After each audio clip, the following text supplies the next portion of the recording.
Welcome to Grace Baptist Church. We are starting Sunday school again today. We're starting Hebrews 6:11. We'll go through verse 20, so through the end of the chapter.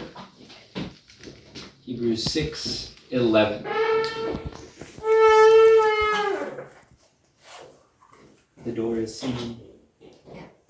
All right, I'll start. And we desire that every one of you do show the same diligence to the full assurance of hope unto the end. That ye be not slothful, but followers of them who through faith and patience inherit the promises. For when God made promise to Abraham, because he could swear by no greater, he swore by himself. Verse 14. Saying, surely blessing I will bless thee, and multiplying I will multiply thee. And so, after he had patiently endured, he obtained the promise. For men verily swear by the greater, and an oath for confirmation is to them an end of all strife. Wherein God, willing more abundantly to show unto the heirs of promise the immutability of his counsel, confirmed it by an oath. That by two immutable things in which it was impossible for God to lie, we might have a strong consolation who have fled for refuge to lay hold upon the hope set before us.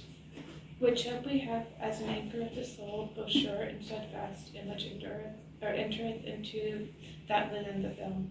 Whither the forerunner is for us entered, even Jesus, made a high priest forever after the order of Melchizedek.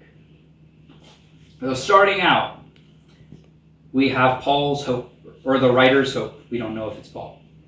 He says he wants us to show diligence to assure our hope. Now, assuring is being sure, knowing. And there are lots of times in the Bible God tells us to believe, but there's a process to believe. Faith comes by hearing, hearing by the word of God. But the trial of our faith makes patience, and patience eventually leads us to confidence in God. We know we trust God. The assurance of our hope is knowing who God is. We don't need to know the future. We need to know God. We don't need to know everything. We need to know God. That is assurance of hope.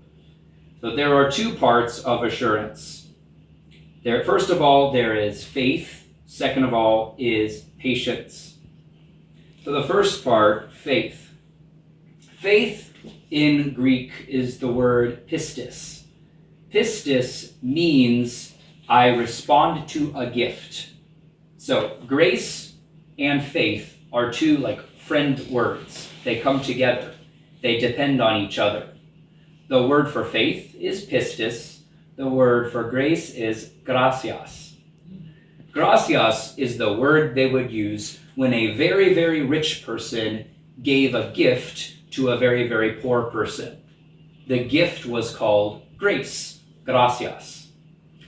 The poor person could never repay the gift, but the poor person was very thankful. And for the rest of their life, they looked up to the rich person. They helped the rich person. They wanted to be with the rich person. All of those feelings and actions come together in one word, pistis. That is our word, faith. So when the Bible talks about having faith, it's to having us respond to the gift that God has given us. Now we know as Christians that part of that gift is salvation. But there's more to that gift. God didn't just save us from sin. He also gave us heaven. He also gave us his blessings on earth.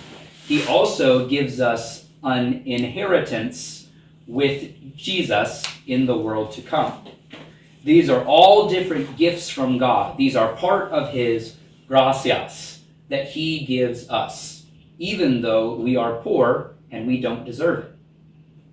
So here we have a faith. We have a pistis, a response. Now, part of that response is trusting God, is needing Him, depending on Him. Because the poor person is still poor, they still need help from the rich person. So they kind of become part of an extended family for the rich person. Everybody he helps continues coming back to him for more help, and they help each other. This was one of the most powerful types of influence back in the Hebrew days, in the Roman days.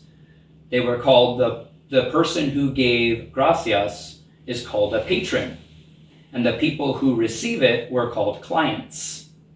The patron was like the emperor, the town leaders, the elders, the masters, the centurions. They were very influential people. They had lots of money. And so they would use that money to build influence, to build families. And those people would help each other as well as the rich person.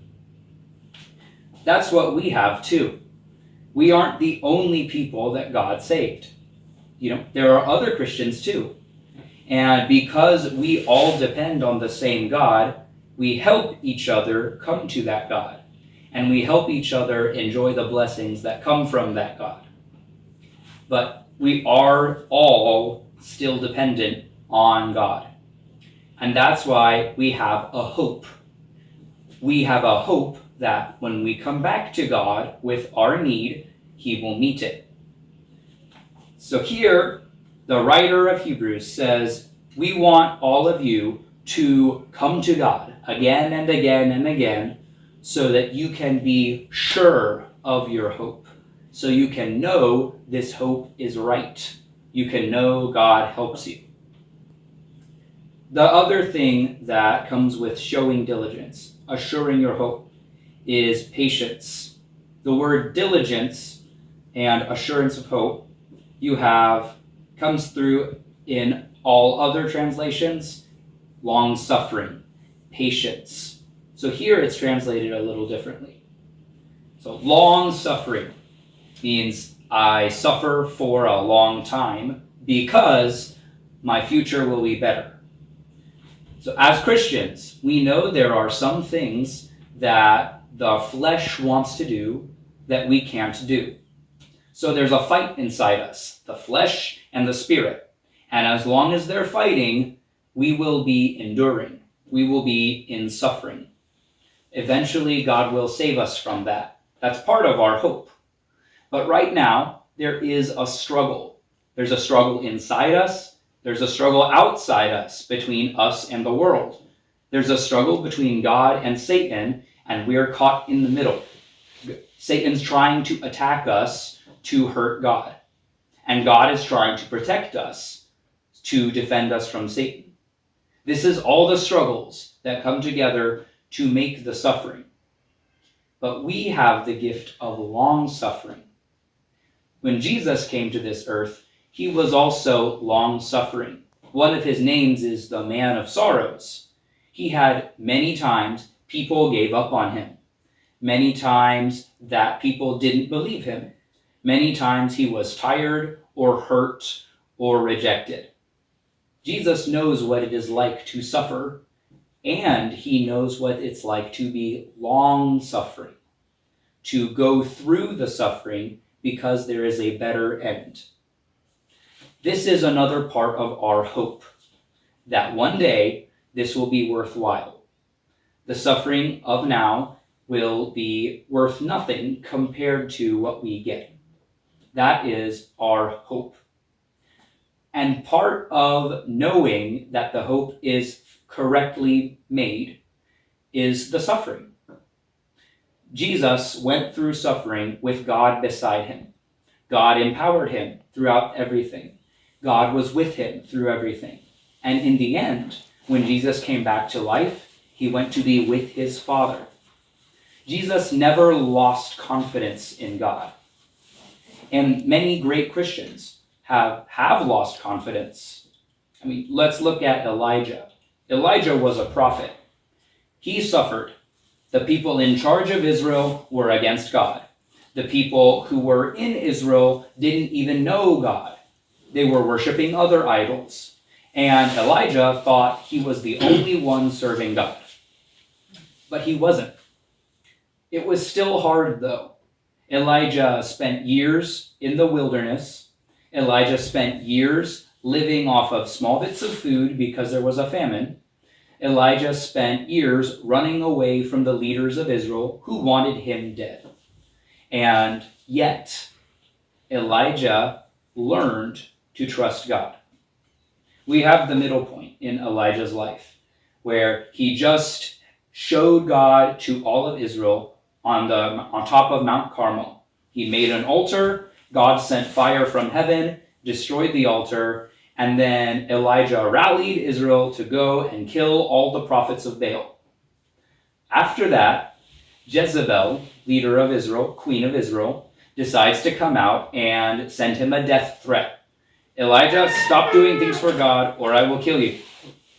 And that just defeated Elijah. It was just too much. But God took Elijah outside. He took Elijah to the desert and he talked to him.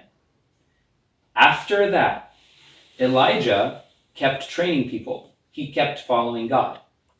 He lost confidence because of the suffering.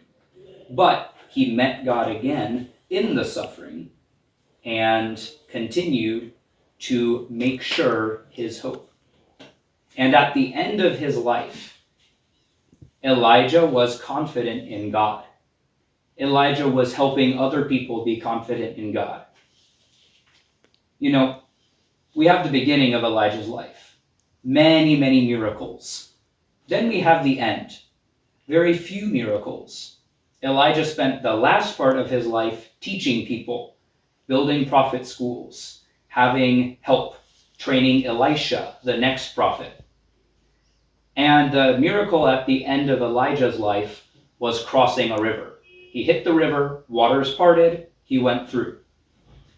So if we compare the beginning of Elijah's life, very big miracles, you might think Elijah would have stronger faith with bigger miracles.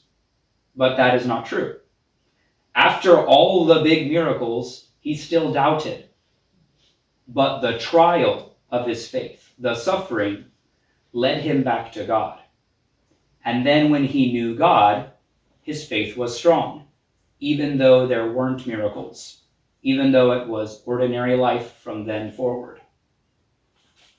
This is how the long suffering of our faith proves to us that it's a worthwhile faith.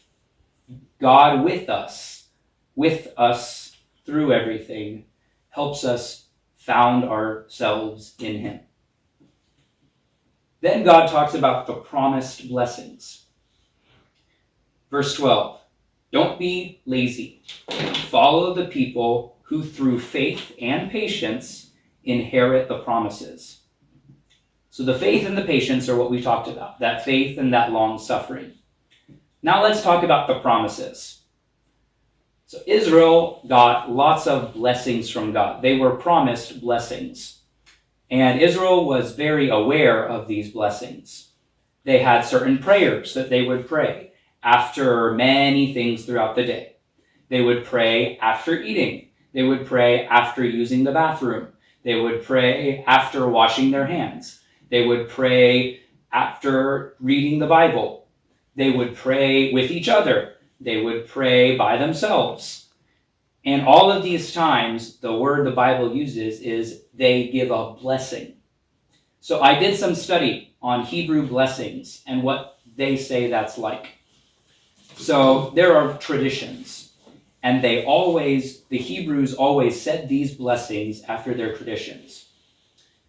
So sometimes we think when somebody gives a blessing, they are blessing God. But that's not what the language actually means. When a Hebrew person gave a blessing, they said, I realize I am blessed by God. That's what that actually means. So in Genesis, when Jacob blesses his sons, that means I realize you are blessed by God. When Isaac blesses Jacob, Isaac is saying, I realize you are blessed by God. All of these different things depend on a stronger blessing person and a weaker help person. It goes back to gracias and pistis, grace and faith, strong and weak. So that's part of the whole blessing, is knowing there is a stronger person and giving them credit. When Hebrews would say the blessings, they would use different words for God. They would say thou. Like in English, we translate it thou. Thou is like a very close, friendly word. It would be like informal Korean. But there's another word later on. They say, thou God, who art in heaven, his work is great. Now, this is not good grammar. This is actually bad grammar on purpose. Because by saying, thou God, we are being very close to God. But saying, his work is great, is putting God in a respect position. This is the normal way Hebrews would talk about God when they give their blessings. So they have those two parts. The part, I am close with God, and the part, God is greater than me. And they use grammar, they use bad grammar to communicate just how far different these things are. It doesn't come across in the English, but in the Hebrew, that's their tradition. They will do this after many different things. I said they did this after washing hands. They thank God for the chance to be clean. They do this after using the bathroom. They thank God that their bodies work and that science works.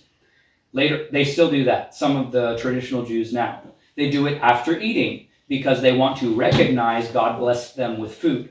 They do it after praying because they want to recognize God blessed them with friendship and with gifts. All of these are blessings.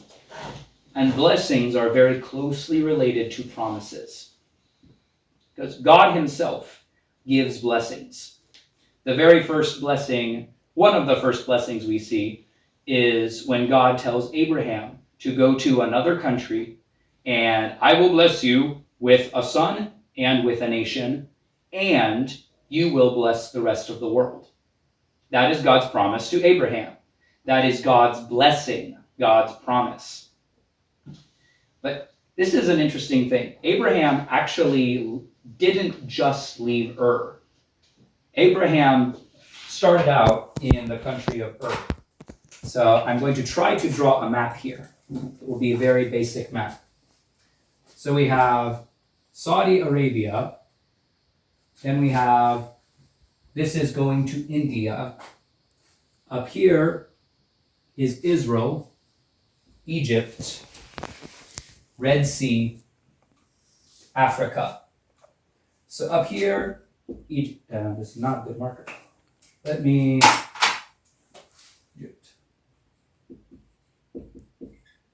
Egypt. So the city of Ur is the place where Abraham first lived. Ur is located down here. Many of us know Abraham left Ur, but he did not go to Israel.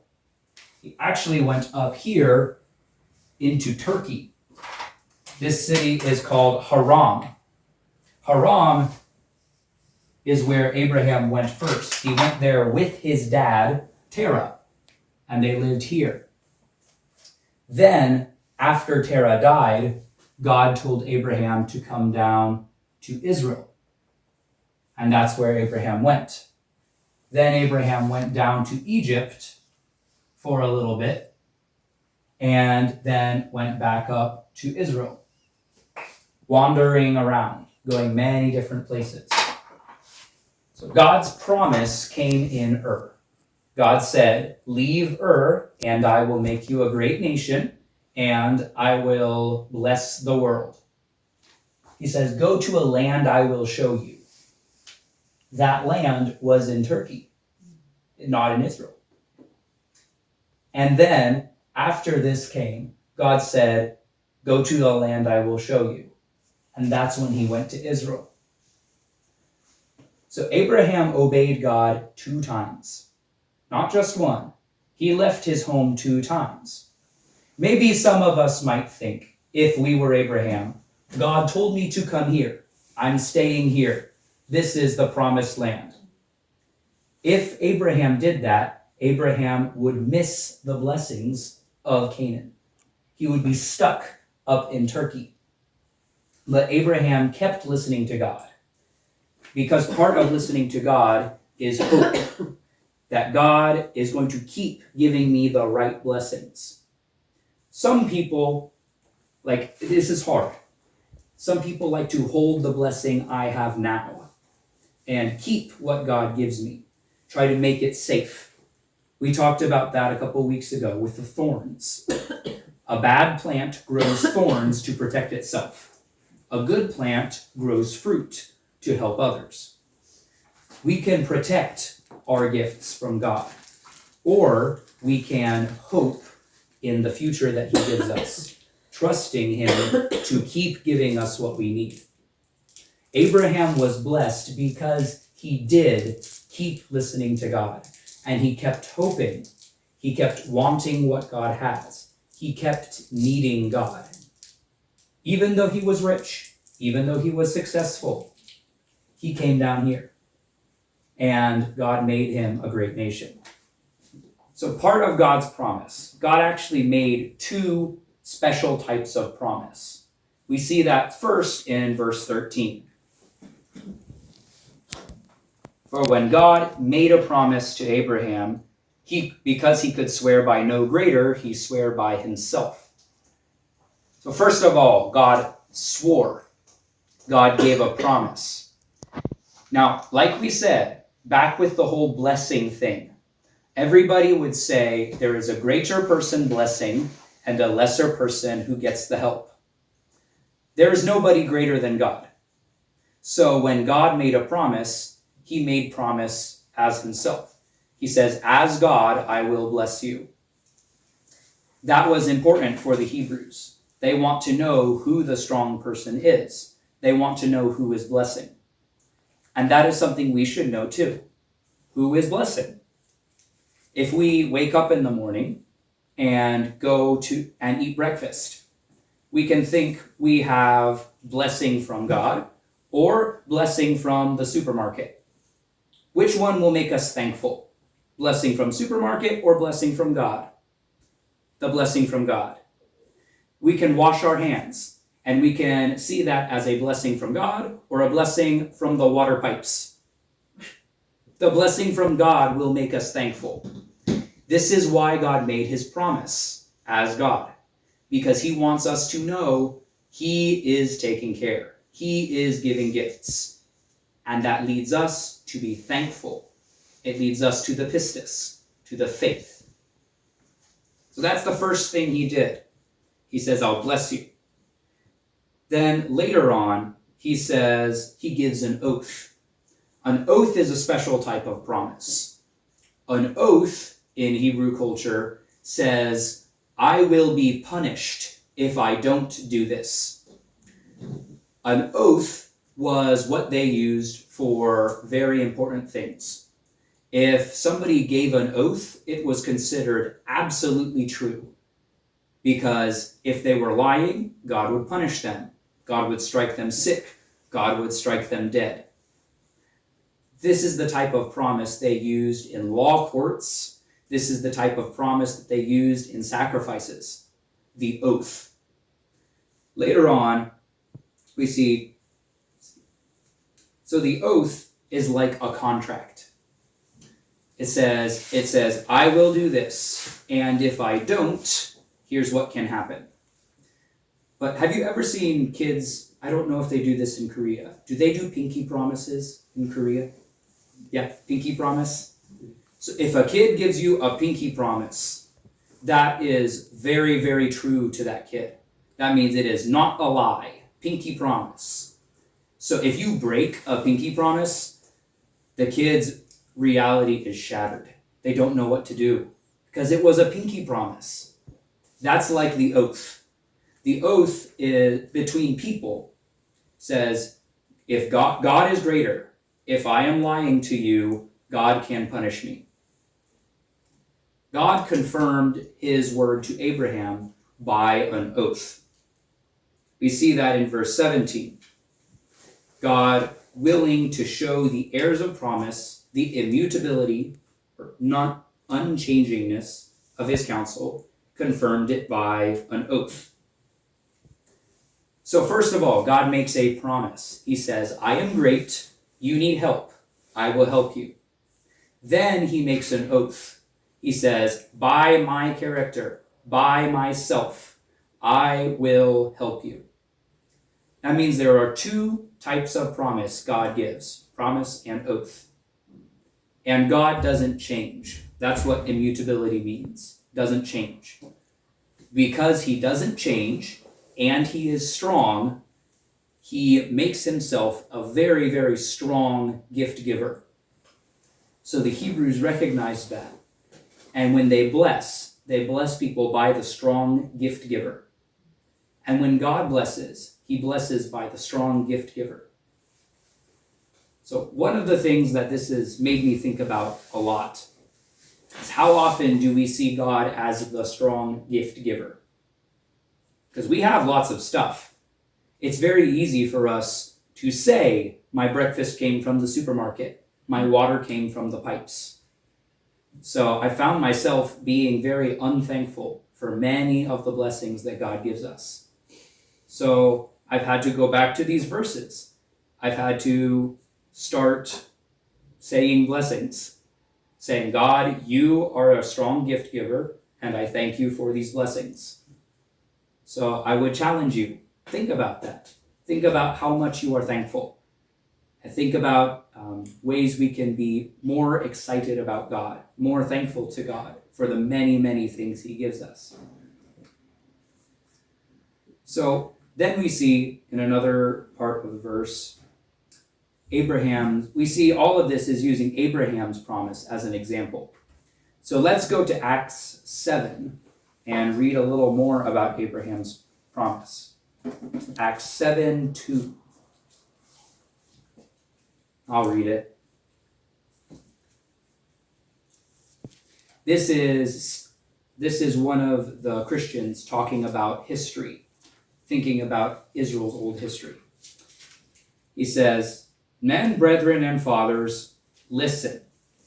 The God of glory appeared unto our father Abraham when he was in Mesopotamia before he dwelt in Haran, and said to him, get out of your country, get away from your people, and come to the land I will show you. Then he went out of the land of the Chaldeans and dwelt in Haran. It's spelled Charan here. And from there, when his father was dead, he went into this land in which he now dwelt.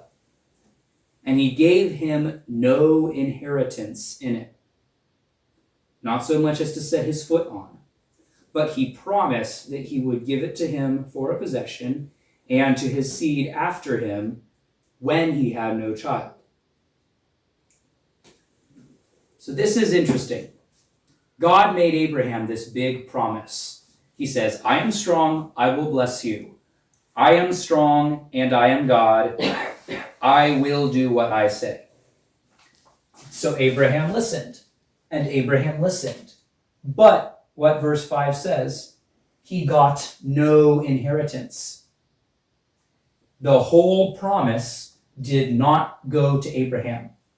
Abraham did not get all of Canaan right now. It is a promise that in the future, God would give more blessing. This is a hope Abraham had, looking forward to what God will do. And this is true all of Abraham's life. His whole life, he was a stranger. His whole life, he was living in countries that were not his. And he was trusting God. And God made him wealthy. God made him strong. God gave him sons. God made his sons into a nation. But he never got to see it. But you know what he did get to see? He did get to see God. He got to see God meeting every one of his needs. So even though he never saw the whole nation of Israel, he knew who God was. He knew that his hope was sure. And he knew that because he kept being vulnerable. He kept being weak and letting God give him everything he needed. So the next step. So this is what the author of Hebrews wants to say. So then he gives us tips on how to do that. The tips come before the history. Show diligence to the full assurance of hope. Don't be lazy. This is what we do. Because God is strong, because we are weak, we should try to go to God. God promises so many gifts. God offers so much help. And it's up to us to say thank you. It's up to us to get involved with God. God has given us so much. So it's time for us to start relating to him, to need him for more, to talk to him for more, to want him for more. And even that, something God has to help us with. So this is what be not slothful. Don't be lazy. We can just sit here and not say thank you. We can sit here with what we have and live life normally.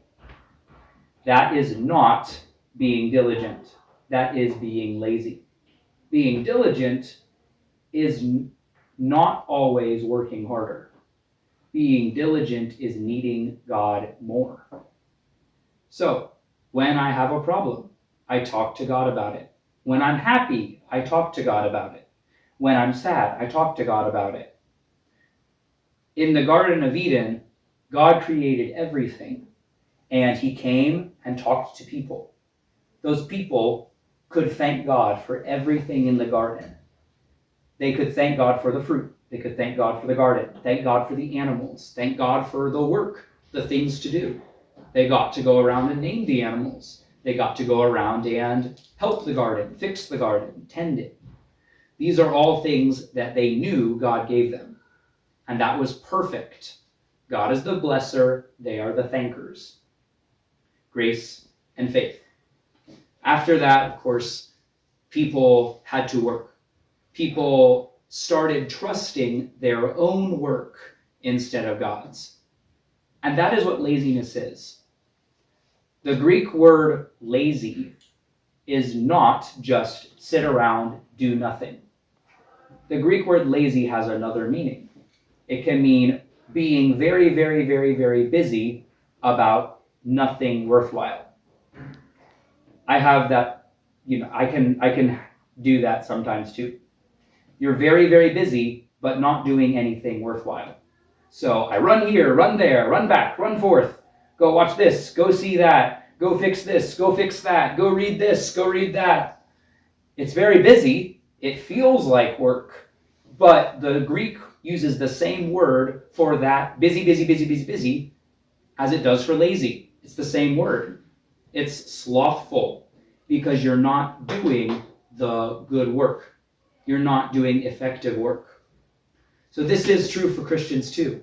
Christians can be busy, busy, busy, busy Christians. We can read the Bible. We can pray. We can go to church. We can do our work. We can sleep. We can wake up. We can read the Bible. We can pray. We can be busy, busy, busy, busy, busy, and still be lazy. Because the Christian life is not about busy, busy, busy, busy, busy. The Christian life is about God, God, God, God, God. And resting in God, needing God, wanting God. So don't be slothful. Be diligent. Look to God. Stop when he says stop. Go when he says go. Rest when he says rest. And thank him for the stop, for the go, and for the rest. This is showing diligence. And this is how we make sure our hope. Any questions, comments? No? All right. I guess we're finishing a little early today. All right.